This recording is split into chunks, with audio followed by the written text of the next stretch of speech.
கழகங்கள் இல்லாத தமிழகம் அப்படின்னு அவங்க, திராவிடம் இல்லாத தமிழகம் இவர், இது ரெண்டையும் சேர்த்துங்க.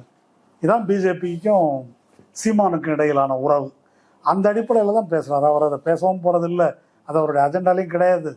இது தமிழ் தேசியமும் கிடையாது. இது சும்மா கோமாளித்தனம், ஏமாற்று வித்தை, பேசுறது போல ஜாதி அரசியல், பச்சையான ஜாதி. இப்போ சொல்கிறாருல்ல, இடஒதுக்கீடு பெரியாரை வாங்கி கொடுத்தாரு, ஆணைமுத்து வாங்கி கொடுத்தாரு. எதுக்கு இப்போ ஆணைமுத்து திடீர்னு கல்லறையிலேருந்து எழுப்புறாரு? எதுக்கு? கடலூர் போயிருக்கிறாரு, அது வன்னியர் பெல்ட். எவ்வளவு அயோக்கியத்தனங்க இது. இது யாராவது ஒத்துக்குவாங்களா? அது ஒரு பாலாசாரிலிருந்து அந்த அமைப்பை ஆணைமுத்துவோட எங்கே பெரியாரிஸ்ட் தானே இருக்கிறாங்க, யாராவது இது பண்ணுவாங்களா? அப்போ எவ்வளவு வன்மமும் உடம்பு பூரா நஞ்சு இருக்கணும். அங்கே போய் ஜாதி வெறியை தூண்டுறீங்க, எடுத்து கொடுக்குறீங்க இல்லையா?